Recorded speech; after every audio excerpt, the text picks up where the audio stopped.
Alright, I'm attempting to recreate. This has Johnny Glock's, um, what is it called? The Johnny Glock trigger. The Johnny Glock carry trigger. I don't remember exactly what it's called. I think I had it in here. The Johnny Glock combat trigger. Okay. What I figured I would do, this is the original trigger that was in the Glock 40. He sent me his reworked combat trigger system, which came with springs. I was going to copy what he did by looking at it and polishing it. And instead of doing it on this, which is my original trigger, because I already have a trigger for this, I decided to do it on this Glock 19. This is actually a Lone Wolf, the one that's 300 bucks on PSA. It's a Lone Wolf frame, Lone Wolf barrel, Lone Wolf slide, Lone Wolf springs, Lone Wolf trigger. I decided to do it on to this Lone Wolf because I like this Lone Wolf. So let's see how I did by first showing you the pulls. Oh, and if you take advice from an Amish gunsmith who works on his bed, you might want to reconsider it. Alright, let's see here. Let's try this trigger pull. We are at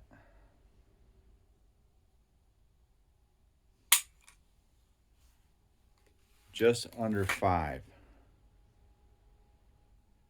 Just under 5. It's advertised to be around 4.5 pounds, which is what I usually get for a pull, but you know, some pulls are random on Glocks.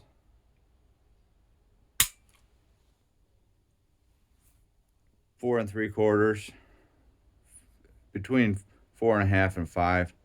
That's close to 4.5. Now, after I copied what he did, as best I could with what I had, I copied it. I also get 4.5 pounds.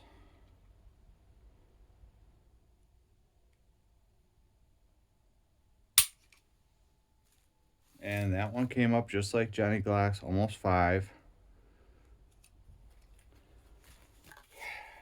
Same as we just had. Now this one's going to come up closer to 4.5.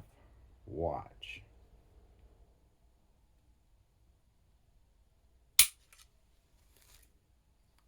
£5. I'm a liar. Let's try it one more time. I swear before I made this video, they both pulled 4.5 3 times in a row each. Of course, once I get the camera rolling, that one I don't. It slipped. It seemed to slip. Try it one more time.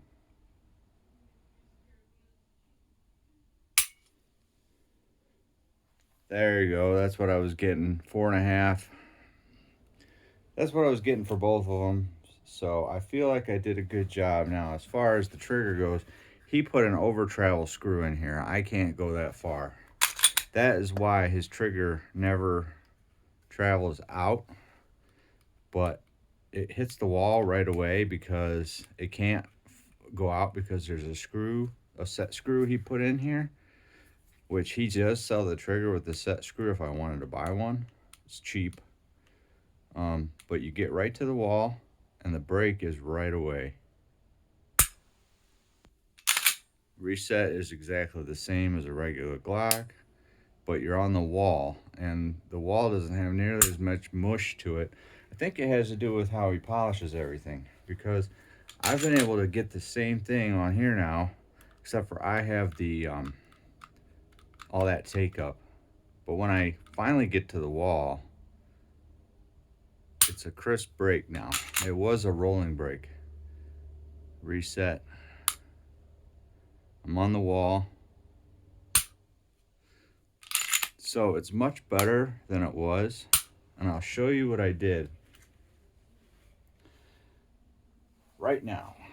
I'll show you what I did. I have to take this off because it's that loophole delta point red dot. Take that off, And I'll take apart Mr. Johnny Glock here. All right, Mr. Johnny Glock, he sent me a polished, was that the safety pin, safety plunger thing? He sent me a polished with a lighter spring. He sent me several firing pin springs.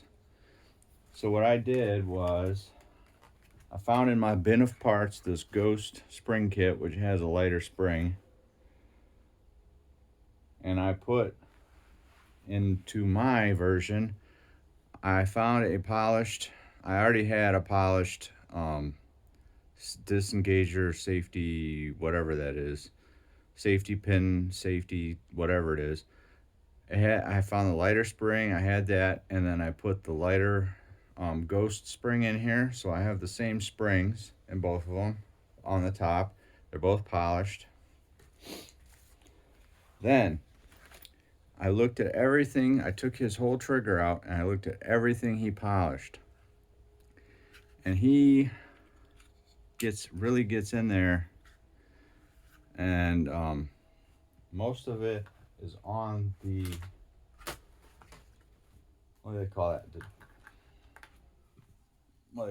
The connector. Of course, I set a connector out here and I can't find it. Oh, here it is. So I have a bunch of these connectors. I found the one that was closest. Like this one has a minus on it, so it's a minus connector. That one has a minus. This one has a dot, so it's a dot connector. I found one that was a minus connector that looked exactly the same as the one he uses.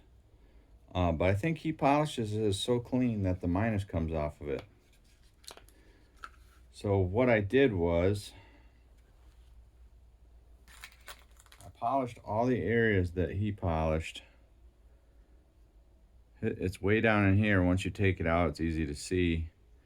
But I also noticed that this piece right here on his was thinner than any of the connectors I have. It's right there. And in order to make it thinner, I used some Harbor Freight files, some little jeweler's files, and I shaved a bunch of metal off. And then, so I could make it thinner like he did, then I took this Dremel with a polishing wheel, and I bought this stuff they don't even make anymore years ago called metal lusterer. I don't know if people use this stuff. I forget what it's called. They always talk about it. It's just metal polish is all it is. It's the same stuff they sell, you know, metal polish. Amazon, I forget what they call it, but everyone else uses the other stuff. It's exactly the same thing. This stuff works great. And it's free. But anyway, I polished the shit out of it with my Dremel wheel, which is not very hard. And I just pretty much tried to make it look exactly like he did, polish everything the same. And that's how I did it. So, you know, if you have a trigger you like, maybe try to copy it. And you'll get good results, because I think this is twice as good as when I bought it. I'll show you one more time if you're still even watching this.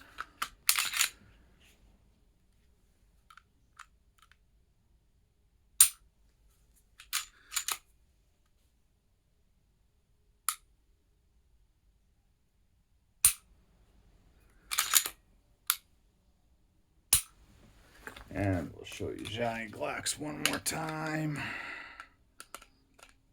Good old Johnny. Yeah, I'm no Johnny Glock, but man, sure is cheaper to do it that way, isn't it?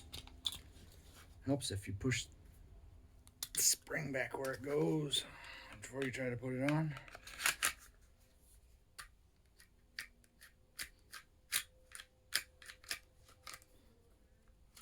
It's always a pain in the ass to get this one in here.